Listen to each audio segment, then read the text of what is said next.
Think Less, Seymour podcast, episode 3, part 3.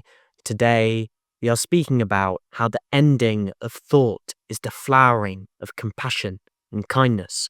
In episode 3, part 2, we spoke about how thought can end and about how this ending can come about when one has developed deep insight into the nature of their own thinking. In psychology, we call this metacognition, or just being aware of what we're thinking. And that allows one, like I said, with the episode on meditation, we called it this open awareness that allows one to see this thinking operating, see how they're thinking all the time, and see how this thinking is a process where one recalls past experiences, past knowledge, past ideas and beliefs into the present moment in order to interpret what's going on based on what they've experienced and what they know. And this can be useful, but with this open awareness, one can see that when they're thinking all the time and are caught within being primarily aware of these thoughts, their consciousness is taken up by all this thinking, all these ideas and these images and these past experiences. Their ability to clearly see what's actually happening from an objective standpoint doesn't exist. Instead, we are confused, caught in this web of illusion, at the mercy of our own conditioning, viewing things not as they are, but viewing things distorted through the lens of what we've been through and what we've experienced. And that is what this open awareness allows you to see that, to see how always thinking and being attached and identified with these thoughts and ideas that come up, often mistaking them for the reality of the situation, leads to confusion and also suffering. As we have preconceptions about people, we form these beliefs and ideas that put them in boxes, and this divides us, prevents us from truly listening and connecting to others as we translate what they say based on what we know, what we think, what we want, what we've experienced. And moreover, it can also cause us to form these rigid viewpoints and beliefs about ourselves. We may have failed in the past and then had these thoughts of not being good enough, and therefore when we look at ourselves, these memories of past failures and these thoughts of not being good enough may come up, and therefore we suffer, not just through this misunderstanding of the outside world, but also through misunderstanding ourselves. And moreover, like I spoke about in episode 3, part 2, we become unable to really understand and feel and face our own feelings, as when they come up, we do the same thing that we do when we're listening to another. When we listen to another, we translate what they say, we think about what they say, we don't sit with silence and truly listen to them. And it's the same when these big feelings of pain or worry or jealousy come up in us. Instead of sitting with the feelings, feeling it and understanding it on a deep level, instead we justify it, move away from it as this machinery of thinking continues endlessly.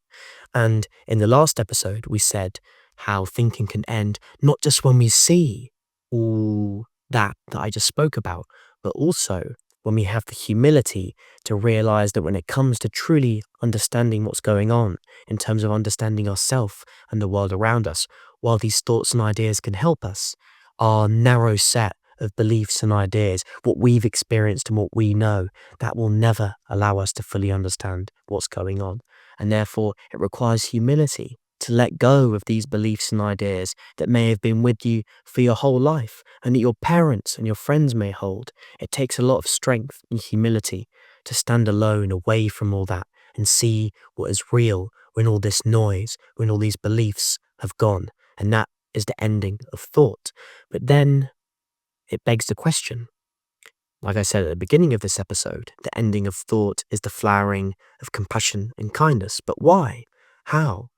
Why does the ending of thought allow us to become kinder and more compassionate? And the answer to that really lies in the selfish, fragmentary nature of thinking. When we are always thinking, we are always acting based on what we think, what we've experienced, and what we know, and our consciousness being taken up in all that. And I'd also throw in what we want, what we desire into that, or what we fear. When our action is always based off of our past experiences, our thoughts, our beliefs, our desires, our fears, it can make us inherently and innately selfish. Many people believe, or think that human beings can only act from this point of view. And many say that even when we act in a way that is, quite good, we only do it because we believe it to be good or because we want to appear in a positive way to other people. But that, preconception ignores the reality that it's possible to act without thinking, to act not based on a desired result, not based on our desires, our beliefs, our experiences. But when there can be silence, can you then see how there can be action not based on our beliefs, our viewpoints, our desires, but there can be action based on the reality of the situation beyond us, the reality, the totality of the situation, which includes the other. And in that silence, the division between me and the other person, me and the world, fades away. And the ending of that division, the realization that we're connected with everyone, that other people too suffer like us. And when we begin to not think, have this silence, be aware of ourselves and everything around us at the same time, there is a natural compassion, as this awareness, this silence, like I said, doesn't just allow us to understand our own suffering, face these feelings that are really at the center of it all, and see how we're causing ourselves to suffer. But in that silence, we're then able to truly listen to another, understand that they too suffer and that our actions might cause them to suffer. In this silence, that bigger picture, that totality can be seen, and action can then be based off of what is best for everyone. However, if we always based our action on what we think by thinking all the time, then our action is based off of what we believe, what we think, what we want, and what we've experienced, instead of based off the reality and totality of the present moment, which can only be directly and clearly perceived when we stop thinking, when this activity of the self, which is this thinking, which is this limited fragmentary process of thinking, when that ends, there can then be action that isn't selfish, isn't based purely on your past experiences, on your rigid beliefs, and on your desires. When that thinking can end, these thoughts may help us, but when we reconnect with that silence, that ability to listen to the world around us and to ourselves with a degree of clarity and space, then our action can begin to become compassionate and kind, as we're no longer acting based on what we want, but are acting based on our direct, pure, uncorrupted perception of the present moment, which includes the other. And in that silence, like I said, the division between self and other is broken down. Then there can be compassion, kindness, understanding, and listening. Not listening through our beliefs and filtering it all through our wants and our experiences, but listening with silence. Then there can be action that asks for nothing in return, because thinking is almost, or often acts like our means to an end device. We always think in terms of what we've experienced and what we want. Thinking goes based on everything that I've experienced, the good and the bad, all these things I believe. I want this to happen. I think I should do this. Thinking means we're always searching for an outcome, for a result, you see, through means of time. I'm here, but I want this. I'm here, but I don't want that. That is what thinking says. It keeps us trapped in this cycle of always wanting, of always having this ambition, and therefore only doing things if it benefits, you know, us. You see, it's innately selfish, always thinking, because then our action is always off, always involves searching for a desired result. That's what this machine of thinking is. Based on all these memories and past experiences, I interpret what's happening, and then what do I want? What do I not want? You see, I want to hold on to this, I want to push that away. Thinking is our kind of means to an end device. Based on all of this, what can I get out of it? And a lot of that is kind of also how we're conditioned to constantly be ambitious and, achieve more and more and get more and more. But it's also an innate property of always thinking. Like I said, thinking all the time means that we always search for a result based on what we want and what we've experienced. So therefore you can see how thinking all the time prevents us from being truly compassionate. But when that thinking can end, we can then act for the sake of it, based on what is real, not looking for a desired outcome in the future, because we're not thinking about that future. We're not bringing in these past experiences to decide what we want to happen. Instead, we are purely perceiving what is happening with silence and an acting based on the totality of it, instead of acting based on our own selfish desires and ideas, which is thinking. Those ideas and things that we want can operate, but if they're the only thing that's operating, we become selfish and mechanical.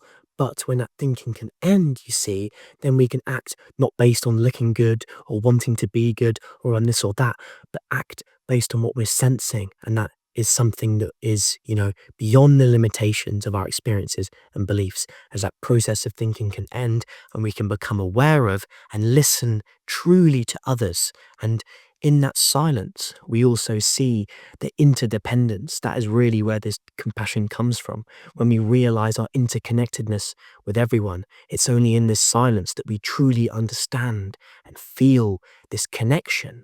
But why does thinking prevent us from seeing our interdependence with the world?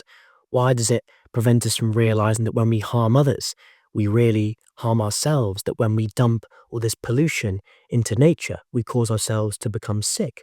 Because when you look at what humanity is doing, we're destroying nature. You see, we're destroying our own home in order to gain nothing really, just to gain, possessions, power and money that is, inherently and utterly meaningless. But in the realm of thought, in the realm of our selfish desires, of our constant progress of ambition, when we're always thinking, that is the byproduct of it. We're always searching for more results, more power, more money, moving away from our fears, acting based on irrational beliefs, you see. And that is why we are confused. We see ourselves as this separate entity, and therefore we're in it for ourselves. And that's because we are thinking, because this process of thinking is our desires, our beliefs, and our experiences. And it is us interpreting the present based on all of that. And therefore our action is also based purely on us and is selfish. And that's what we're doing in the bigger picture. We're acting selfishly because we're always thinking. And thinking, in its very nature, is fragmentary. If we look at a tree, our minds break it down, fragment it.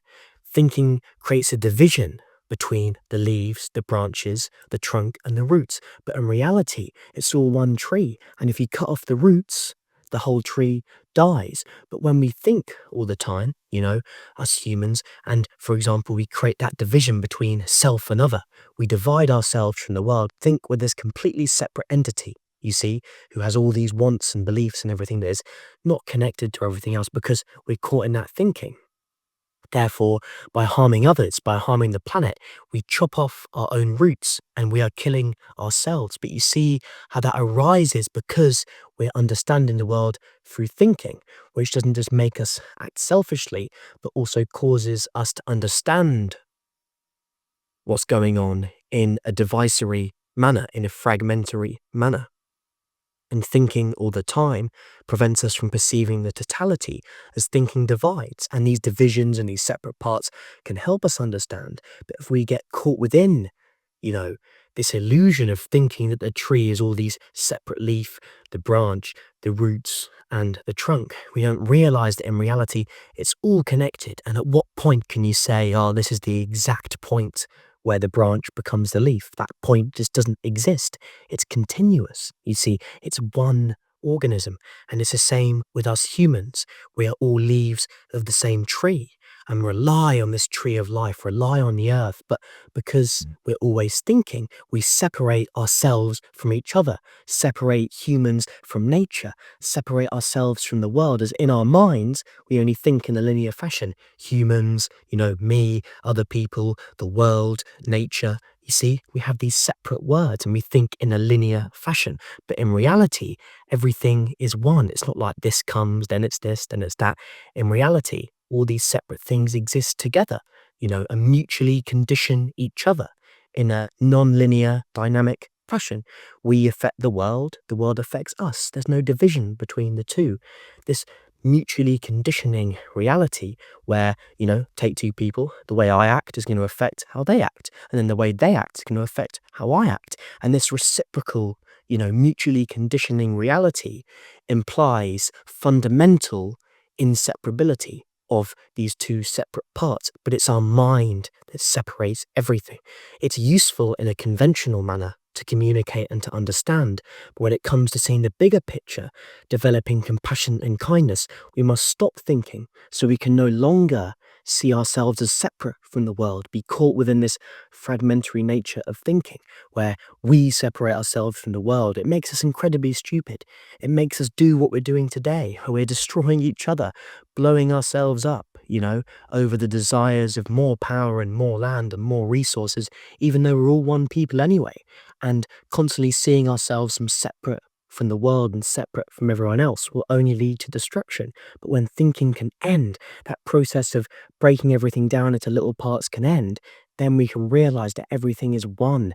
We can see the totality, and in that seeing of the totality, there can then be kindness and compassion, as then you don't have this oneness as an idea or something you identify with and, wear weird clothes and become a hippie or whatever, but you see the reality of it, and then we can act based off of that reality. We can naturally become kind and compassionate, which is something that originally got us humans to where we are now, by seeing ourselves as not individuals, but part of a bigger group, a bigger family. That is love, and that love and that silence comes into being when we stop thinking, when we stop interpreting what's happening in a fragmentary nature based on what we've experienced and what we know. We chop everything up, we separate it, and then, it's like shooting ourselves in the foot because we've convinced ourselves that our foot is other, is an alien that must be murdered, you see. It's a silly example, but by thinking all the time, we separate ourselves from the world and separate ourselves from each other, as thinking separates a whole tree into the leaves, the branches, the trunk, the roots, and that can help us understand. But we must also put that separation, end that thinking, and also realize that in reality, this tree is a whole. We are a whole and we are all one.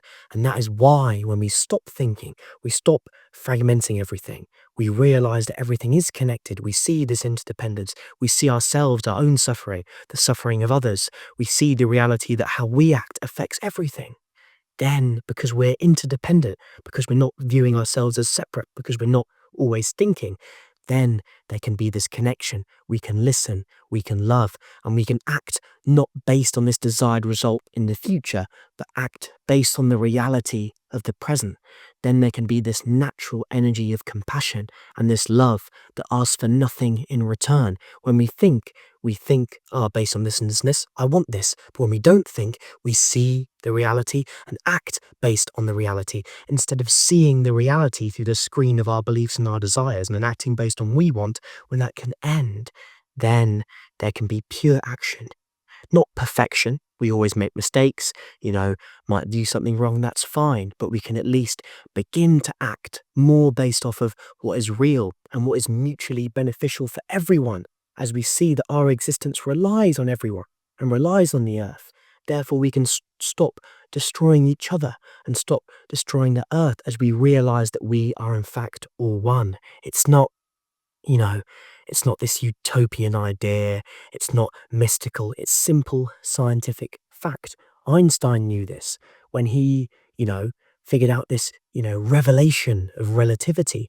And he did this thing where he figured it out by kind of falling asleep and then waking himself up and then kind of realizing it. Is because that process of just and then waking up meant that he stopped thinking. He stopped seeing it in the kind of traditional sense before, where it was linear, balls on a chain. This ball hits this ball, which is this ball, which is this ball. He realized that it was all relative, mutually conditioning. And that insight of interconnectedness came when he made himself fall asleep and then wake up. Relativity, insight, compassion. What he saw was actually due to this insight of silence, of meditation, but he didn't realize it. But it's a beautiful metaphor to show how thinking less and seeing more allows us to have compassion, to see the whole, to see ourselves as part of the bigger picture, to see us as all leaves of one tree. Then we can work on what's mutually beneficial for everyone, instead of being selfish and only destroying each other. We can move from a society of mutual exploitation based on selfish desires and, our ideas and our experiences. When we can let go of that, we can all begin to see what's there, cooperate based on what is real, not based on what we believe, and then move away from a society of endless consumption and endless desire and mutual exploitation to one of love, kindness, compassion, and mutual, one that is mutually beneficial for everyone. And that is why you should think less and see more. I will see you in episode 4, where we speak about Buddhism.